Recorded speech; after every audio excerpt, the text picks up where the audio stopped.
This is the Halloween week edition of our show. As usual, Dr. Dave to our right, a psychiatrist who specializes in trauma and for 23 years worked alongside vets to help them, what would you say, kind of gain a better understanding, right, of ultimately what they were working with? Covering everything from PTSD to substance dependence and anxiety, depression, the whole gamut. Yeah, and then you'll notice below that we don't have our other dude, Chad. He's with his kids today. You know, he's got a kid who's got tubes, and so if you've ever dealt with that, there's all these back and forth visits that you have to make. And so, anyways, sitting in for Chad at Metal Joe today is Ben Killoy. Welcome to our podcast, brother. How are you? I am better than good. I'm always excited, and I'm even more excited to fill in for a fellow dude, because that's as good a compliment you can get is when you get called a dude. Come on, man. Chad is a former Army Ranger whose story most people know. You were not a Ranger. You were a U.S. Marine. Is that right? Correct. So we do already have something different, but yeah. Yeah.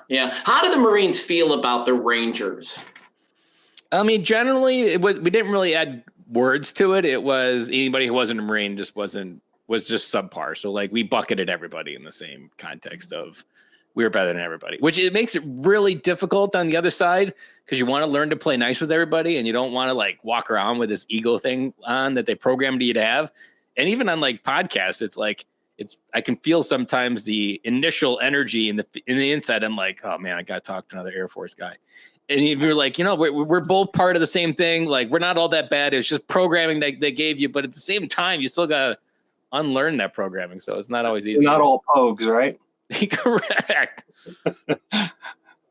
When did you get into the Marines? Were you one of these dudes right out of high school, or what's your story?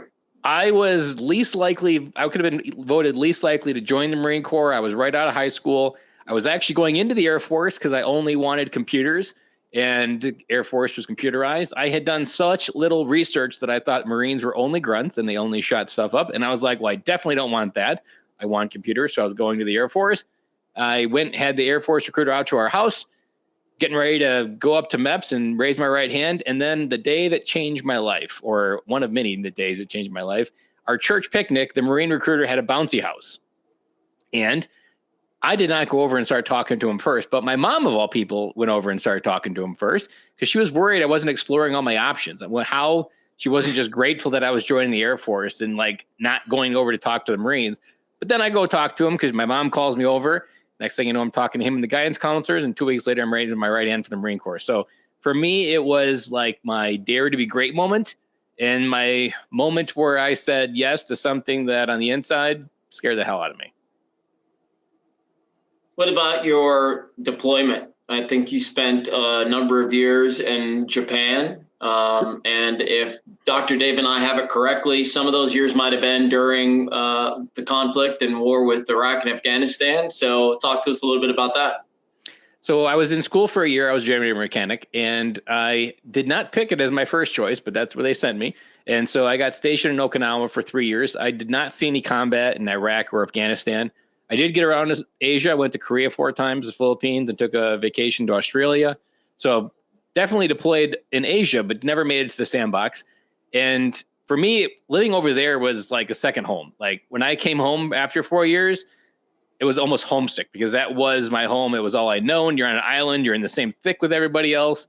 But at the same time, I didn't realize this until last year when Afghanistan fell. Part of my veteran story is I also didn't feel like I had permission to have an opinion about the war or opinion about people that have gone to fight. And I just kind of put a barrier in my mind of they did their thing, I did my thing, and it was just different. So I almost didn't have like an emotional experience with it until Afghanistan fell. And then it was like this 20-year flood of all the emotions that I had never actually processed kind of hit me at once, because as a man who podcasts about fatherhood, all I could think about was everybody that didn't come home, all the kids that no longer have their mom and dad for a war that all they ended in pretty much neutrality, right back to where it started, minus Al-Qaeda. And it just kind of created this soup moment for me that I had to learn to process through. So in some weird ways, I was like separated, but at the same time, that emotional processing needed to happen, and it didn't really happen until Afghanistan fell. Yeah, Dave, you were just shaking your head up and down so much of that commentary. So what's on your mind? Yeah, so I'm not in that space anymore talking to veterans. I imagine that there's a lot of people that are struggling with their own service, and what did I do when I was over there? Was it worth it? And you think about the sacrifice and the struggle when you get home, and if there are physical injuries that you're working through, chronic pain situations now so many years later, that were caused by injuries over there. I'm sure it's on a lot of people's minds. I also didn't feel like I had, like, my service felt less as a service that people went to war. So like, it was just this weird internal identity. It was like, I couldn't be a complete Marine because I didn't go to war like everybody else, or maybe didn't lead with being a Marine, because then people would ask, oh, you were in Afghanistan and Iraq? And then I would have to say, no, I wasn't. I was in from 2003 to 2007 at the height of the war, but I was off in Okinawa where the Marine Corps said I was more valuable. Yeah, I've often had this thought about members of the military, because I grew up in a military family. It's like, you train for a job you hope you'll never have to do. And that's such a strange thing. It's like you do all this training, and yeah, don't get me wrong, you'd love to have the rush and feel all the things, but at the end of the day, all the destruction, all the death, all the things that come along with the job, sometimes I could imagine, that weighs on you heavily. When you were there in Japan, were you primarily by yourself, or did you kind of have a girlfriend? Did you have a family? Like, what stage of your life were you in? I didn't have any family. I had many friends from the Marine Corps, but never had a girlfriend. Kind of put my whole personal life on hold while I was over there. And I would say just went through pretty much the single Marine program for 3 years over there, did everything that single Marines would do. And then when I got home, I've decided to start dating. But the problem, when I got home, I felt like I was so far behind that I kind of felt like I rushed and didn't really process my transition like I should have. And then kind of created the precipice for what happened 10 years later with my midlife crisis. Yeah. Well, I'm going to press you just a little bit on what you just said. What do you mean you felt behind? Like because in America, everybody is getting married and having kids. And back then it was like my friends were already having a few kids. They were married by the age of 24. They already had some idea of who they wanted to marry, even if they weren't married. And I just put my life on a pause for 4 years, and I was ready to catch up. But at the same time, I didn't have the wisdom to realize life isn't meant to be something you catch up. It's just a moment you experience. And I wish I would have slowed down and experienced more moments than worrying about how to catch up. Yeah. Keep up with the Joneses mindset. Yeah, Dave, let's kick this around for just a couple of minutes. That idea that, he goes off, essentially you go for 4 years of training. Some people go to 4 years of college. Some people go to trade schools that are half that amount of time. And I would imagine that you picked up an enormous skill set. I would imagine that you picked up so many lessons along the way of those 4 years. And so, Dave, isn't it interesting that he and maybe other people feel like, well, I don't know, it didn't, maybe I wasted it, or maybe it wasn't as what the other guys were doing. That is an interesting thing that he says there. There are some people that I've talked to over the years that the skills that they learned in the military immediately translated into a civilian equivalent job, right? So if you're an aircraft mechanic, you can be an aircraft mechanic as a civilian. If you were in demolitions, the mines are always hiring people to do demolition work, and it's hard to find people with the skill set to do that. There are other things, if you're trained to shoot and blow things up, it's kind of hard to find a civilian equivalent for that. The part that I didn't figure this out even just till recently, language to describe it. I didn't have a blueprint. I didn't have a blueprint for living. I really only had a blueprint for being alive. And alive is you can take what you do in the military and duplicate it. I did. I was unemployed for 2 weeks, and I worked for a generator manufacturer on the other side and did that for 10 years. Went into using my GI Bill, going for electrical engineering. I just kept repeating what I knew, but not actually diving into what would it have actually looked like to slow down and try to live a little bit more, do things that don't follow the rules. I've been a rule follower all my life. So TAPS gives me a code. I start following it and start with step 1 and go down to the bottom of the list. That blueprint for veterans doesn't often lead you to a place where you feel like you're living. It just feels like, man, this feels like a roundabout that I'm never going to break free from. Yeah, you're on a track. Yeah. And I also even the way you describe it is how I describe it. I thought life was about 3 lanes wide. And then the illusion now, looking back, life's a million lanes wide. I didn't have the knowledge, the wisdom, or the courage to even ask better questions to really even get a wider view of what I could have done with my life. Now, my life is where it is, and I don't regret what I've learned. But looking back, that lesson is I would have paused to live versus worrying about how to stay alive, especially on the other side of transition. Hey, how good were you about, Ben? How good were you about communicating to your fellow military buddies that you were struggling? Because I know you mentioned on your website back in 2014, there's a little bit of a moment for you. So I'm assuming there was a lead up to the moment. So how good were you talking to your buddies about what you were thinking and feeling? I would say with my buddies from the Marine Corps, not good at all.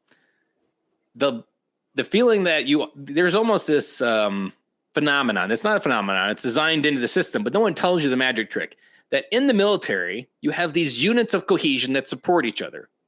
And it works brilliantly. It wins wars. But they don't tell you how it's like, from a psychological point of view, why you need a tribe. And so then you leave the military without the instructions to go create a tribe and to duplicate some of those basic human connections of why you need them. Same reason why you need the military, because life's going to happen. You're going to need people to lean on the other side. And I didn't figure that out probably till another 12 years after getting out, how important it was for me to have a tribe.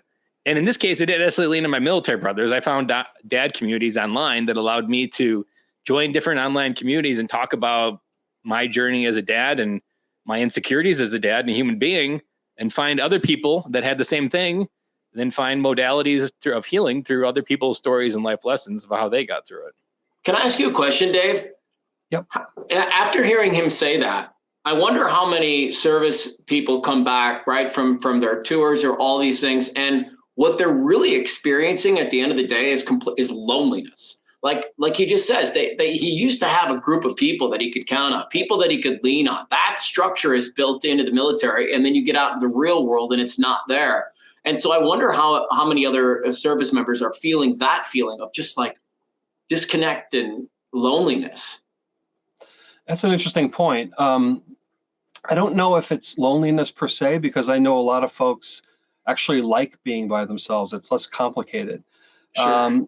And so I don't think people are sometimes missing the connection that they would have had.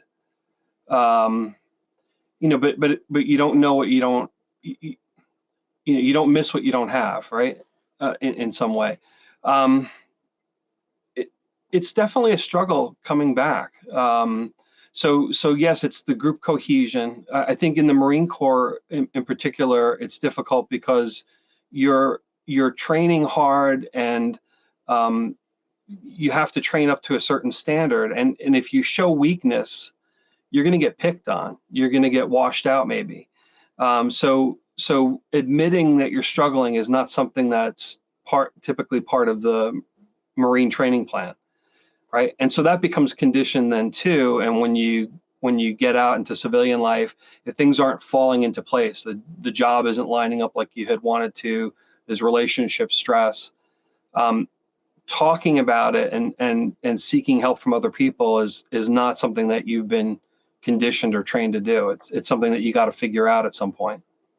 Should the military do a better job of providing a safe place to have those conversations? I mean, would that be a step in the right direction? Like a no judgment zone. They bring in, I don't know who it is, but like guys like Ben, they can go and they can talk off the record, and they're safe. They're fine.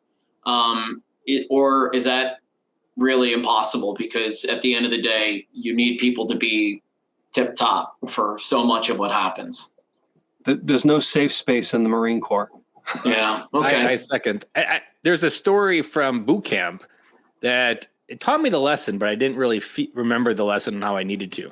So I was in the second phase of boot camp. I was up north of Camp Pendleton, and I was not a strong-minded person. I was bullied a lot in high school, and I didn't have this backbone to stand up for myself.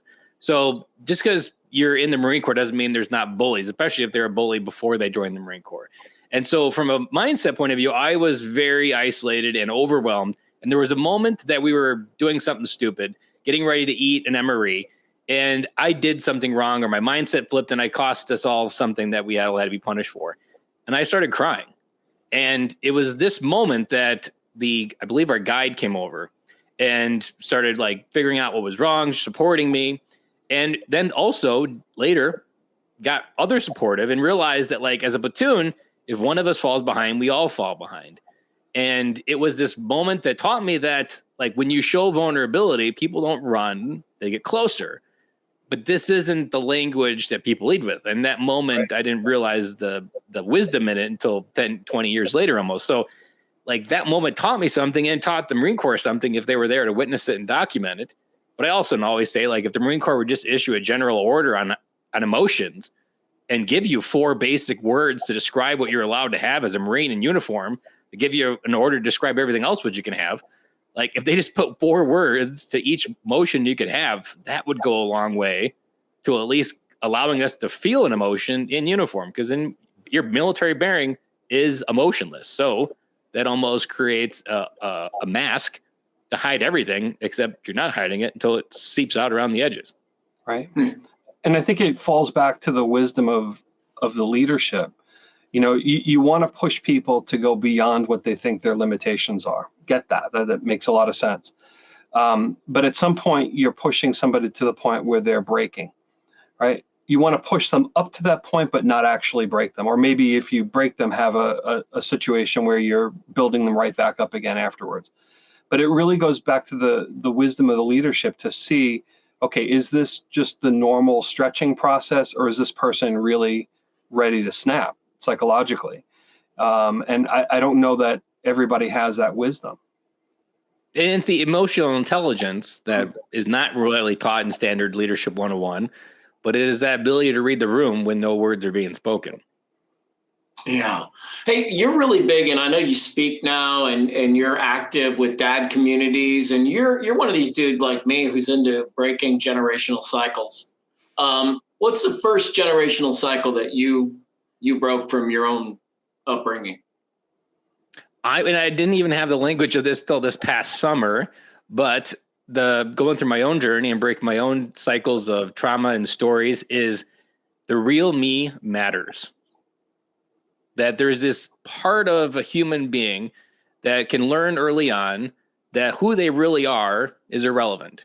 Either they have to turn that off, they're told they're not allowed to be that, they're told that when themselves, someone else gets really uneasy and yells or shouts, and you learn to turn all that off. And for me, I mean, I was if you went up to me at any point in life, you'd think I was an average guy that was just like anybody else. But on the inside, I had this identity problem that I was always trying to be liked and fit in. And that was always trying to turn me into a chameleon, and then made me lose and dilute the real me. And for the last 6-7 years, I've been on this mission to understand who that real me is and figuring out how do I represent myself every day. So for me, the cycle is the real me matters, and I'm learning to stand up and represent myself independent of what the world says, because the real me matters, and I'm not going to apologize for who I am. And understanding that that's just as valuable as anybody else as well. God, how huge is that? How huge is that, Dave? Yeah. I mean, I think that's something that everybody at some point needs to figure out.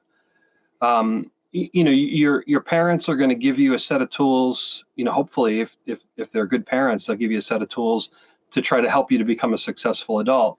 Now, some of their lessons aren't going to apply to you. And so it's kind of the struggle between parroting everything that you've been taught versus incorporating your own experiences and just being true to who you are and living that out every day.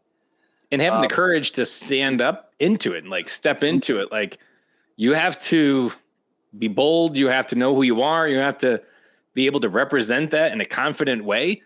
Like Right. That's not a natural, I mean, you can naturally fake it, but generally it always comes around full circle that it's not the actual real you. Right. And that component of being the real you, I mean, the crux of breaking the cycles is people join the military because they're running from something. Some dumpster fire in their life isn't working. So they join the military to reboot the operating system. Meanwhile, the military puts them through something that adds additional trauma. And now they have a trauma sandwich that no one really acknowledges. And only in the recent time do we actually know how to help people through it. And I've had this I've had this thought that if the people that joined after 9/11 have done 20 years, have never really acknowledged PTSD because it could be a career ender for many military people. Right. There's a world where we're just getting started with PTSD because those people are just getting out of the military right now. They've swallowed down 20 years of BS that they're okay when they're not. And that's the crux of breaking the cycle for the military. It's almost the crux of the entire mental health crisis in the military is we don't acknowledge who the human beings we recruit and therefore what they've been through and what they need to heal from first before we put them in this reprogramming machine that allows them to be something that adds other things to it and messes them up even further. Yeah. I don't know how often you have a psychiatrist on the phone with you, but we have one right now. Is there anything about PTSD that you want to ask Dr. Dave? He is somewhat of a specialist on it. So one of the questions that I often think about is reflecting on the history of mental illness and how the greatest generation came home from war and they just pushed it all down and they created the 50s, which by all measures was a very prosperous time. The 70s came home, everybody kind of got stuck. Many of the Vietnam veterans are still very much living Vietnam in their head.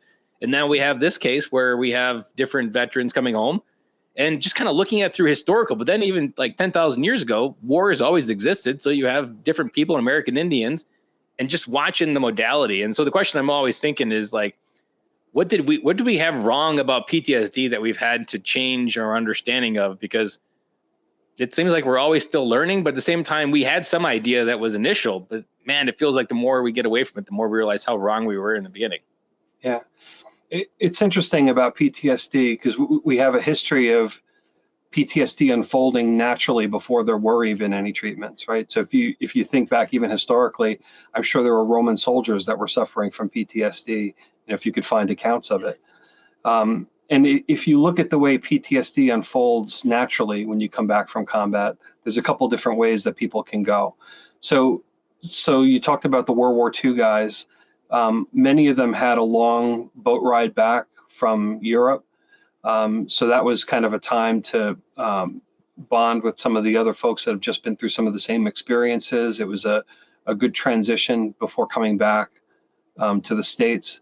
I think we had a very clear objective about why we were over there and what we were fighting for, so that kind of alleviates some of the psychological struggles that people have with some of the combat experiences that they've had. But things unfold a couple ways. So one is alcoholism. If you're not sleeping at night, you can drink and get to sleep, and it's not a good sleep. And, the alcohol causes problems down the road, but it's one way to do it. Another way is isolation. So, you can push everybody away so that they don't trigger you, and eventually people leave you alone, and you can have that quiet, isolated situation. You miss out on connecting with other people. You miss out on having loving relationships, but at least you're not fighting with everybody. And the other way is becoming a workaholic. I can't tell you how many folks I worked with that were Vietnam era, and they only came into the VA for treatment after we went into Afghanistan, right? Because these were folks that they buried themselves in work. Maybe they were in the trades, they were a general contractor. They were the first person on the job site in the morning, last person to leave at the end of the day, putting in 80 hours a week. You come home exhausted. You're so physically tired that you can get a decent night's sleep, but they're not addressing any of the issues that they dealt with from combat. And then, you come up to retirement age, maybe your knees are blown out from working and you can't work anymore, or it's just time to retire, or you get laid off. Now you have time to think. And I saw so many people that were in their late 50s that were coming for treatment for PTSD for the very first time in the early to mid 2000s because they deferred it. So that's an option. Of the options for dealing with PTSD without dealing with PTSD, burying yourself in work is probably one of the more productive ways to go, but it eventually comes back around to you. Meanwhile, you're going to be very lonely and your family's probably going to leave you behind as well. Yep. Right. You end up being estranged from your kids. You end up being estranged from your wife, even if you stay married. Actually, Ben has a video on his website where he kind of talks about this thing, Dave, where he says, a lot of guys, we've been taught how to earn a living, and you can probably say it better than I, Ben, so I'll just tee you up here. But the idea that we go to work because that's where we get the validation. That's where we get the credit. That's where people pay attention to us, and we show up more as the best version of ourselves. And then the dude that shows up and walks through the front door, he's a fucking mess. And who would want to hang out with him? Why would the kids want to be around him? Why would his wife want to sleep with him? All the things. So tap into that. So I've always been thinking of my message as trying to distill it down to like a 150 proof alcohol that could get the most bang. And at the end of the day, what I had this wrong in my life is that I was only taught how to make a living, and that's where everything should work out in. But the problem is we're only taught how to make a living, not actually how to live. And living is where the experience of emotion meets action, where your emotional state with your kids and connection and memories are made that you remember a long time from now. But if you're only pursuing the making a living component, your identity is wrapped up in something that's outside the home. And early on, even the military veteran dad, one of my I didn't know what I was talking about, but it sounded nice, is I wanted to bring every dad home, not just physically, but emotionally. They come home from war physically, but we don't come home emotionally. And as I kept diving into that, it's this idea that men are told that the mortgage is the home, that this thing they pay, this thing they go out to kill and hunt, there's money they bring in to pay that mortgage, that's the home. But the irony is that when you walk through a home isn't radiated with the feeling that's already there. You could have a house that looks like Martha Stewart and still have a divorce inside of it. It happens all across America every day. The idea of coming home and feeling like a home is where you actually traverse the place inside that feels like home, which requires a lot of inner work. It requires a lot of inner peace. And it's that place where I always describe it as that you go through a process to learn and love the good, the bad, and the ugly. Because it's very hard to unconditionally love others in your life if you don't unconditionally love yourself. And nothing in the outside world that is pursuit of money will ever make you feel like home until you do that inner work to come home. And as I've dove into this, there's some references in the Bible that Jesus always talked about building your home on a rock. And to me, if you're not doing that work to build it on a rock, or another analogy, if you don't build a skyscraper and go down to bedrock with those first pylons, there's no chance you're going to get past the second story. The weight is always going to crumble. And in order to build the skyscraper 100 feet high or 100 stories high, you've got to go down to bedrock. And that's that story on the inside. And if you don't do that before you build a home, what you're building is just a house of cards. Yeah, so I like metaphors too, but let's dive into that, Dr. Dave. How do you build a foundation on shaky ground? Yeah. I think this is where it's particularly difficult for folks that have been through the military, because if your training has taught you to just keep pushing through, embrace the suck, keep moving forward. On the civilian side, that doesn't work. If you're starting to have some problems in your relationship, if you're starting to get into conflicts at work with people, if you keep powering through, those situations are not going to get addressed. They're not going to get better. It's not like you can just wait it out and it's going to eventually turn around on its own. So to Ben's point, you have to build that foundation. And I think some of the stuff is not self-correcting, but if you're paying attention to it, the problems will bubble up to the surface. Then the question is then, are you going to stop and say, okay, well, I need to address this, or are you going to keep trying to push through and power through until it breaks? And so if I could give advice to the people that are listening, if you're noticing that there are things that are friction points, stop for a minute and, without judgment and saying, well, it's because I'm a terrible person that this is happening, or because my wife is awful or whatever. Don't come to any conclusions about why it's happening. Just be aware of what's happening and then kind of look at what some of the options are to fix it. But powering through is not going to work. There's a method. Go ahead, Matt. Well, I was just going to ask you if you and your wife had to have some real difficult conversations. Was she helpful for you in this space? Did she confront you at any point? Because my wife and I had some tough conversations when I was going through a lot of my mental health battles, and it was like, hey, don't know who you are anymore. Did your wife and you have those types of conversations too? Yes, and it was in the way, not like in the blunt way like that. It was more of what was being reflected back was a reflection of what I didn't have on the inside. And it was my energy, it was my choices, it would be my time, it would be my choices at work, coming home late, or however I did, it would be the reflection of what was coming back from the family. Like the irony that we often have is what you put out in the world is what's going to come back.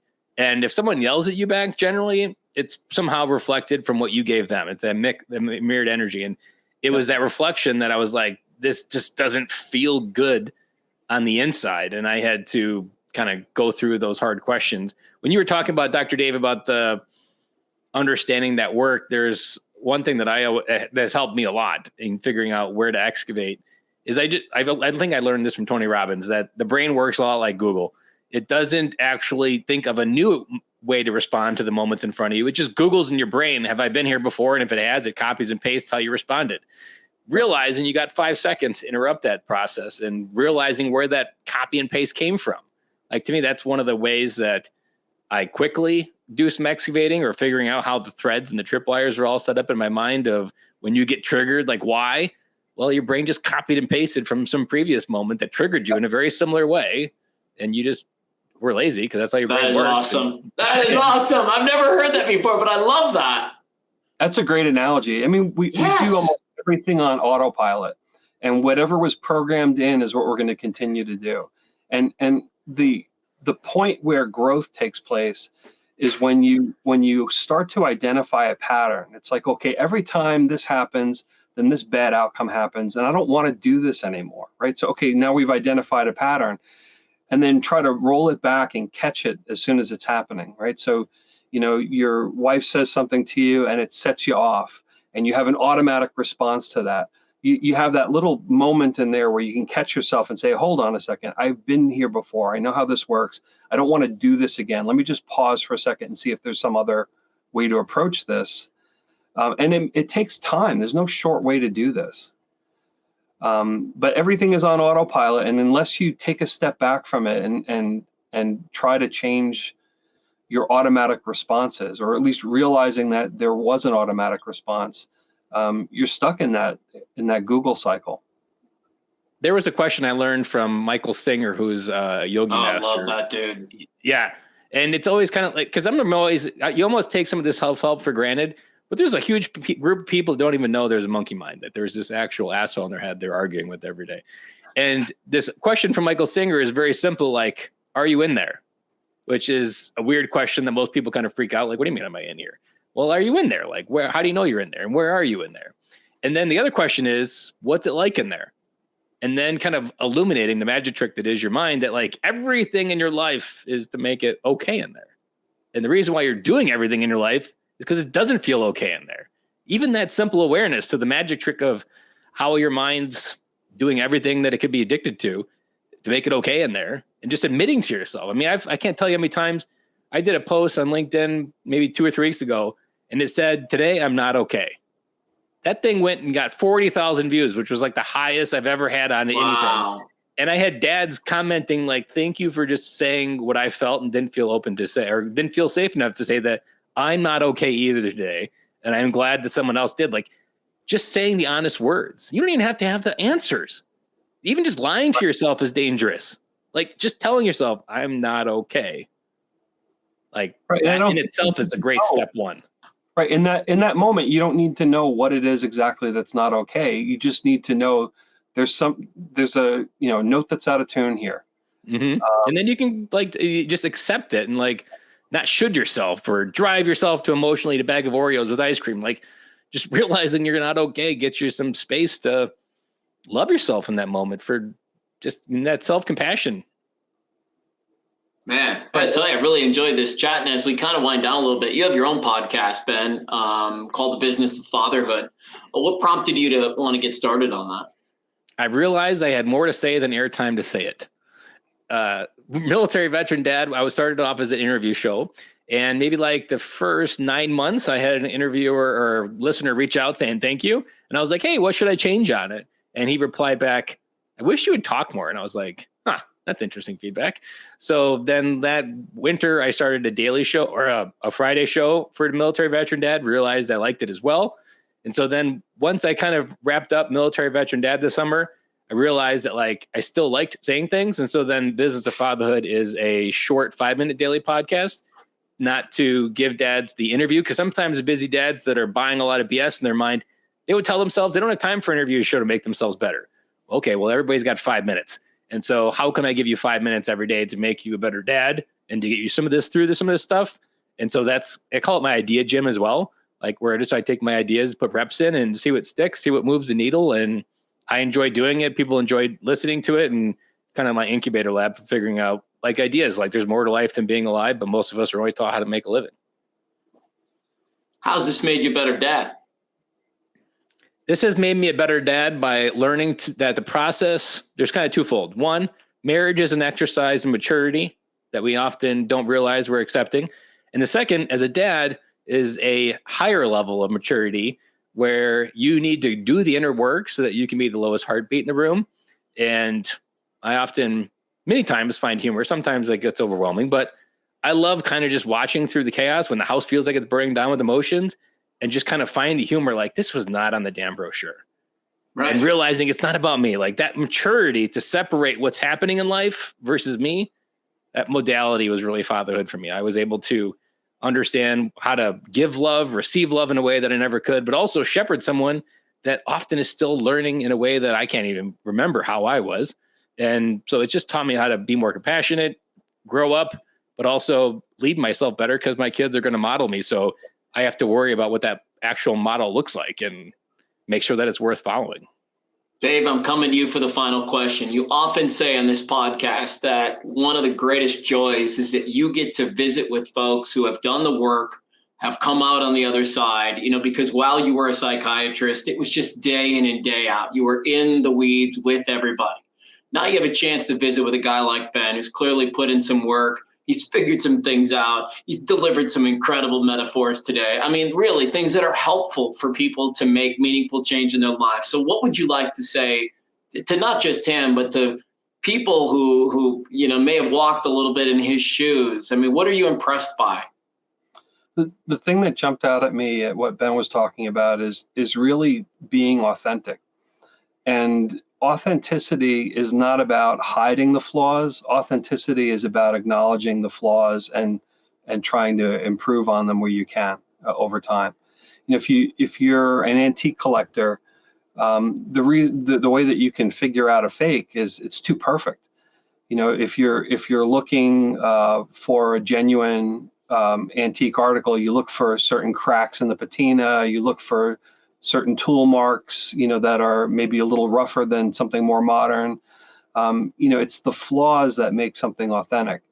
And if we're going to grow as people, we need to the flaws just need to be out there. Other people see them. So, you're hiding them. You're not really hiding them from the people that you deal with every day.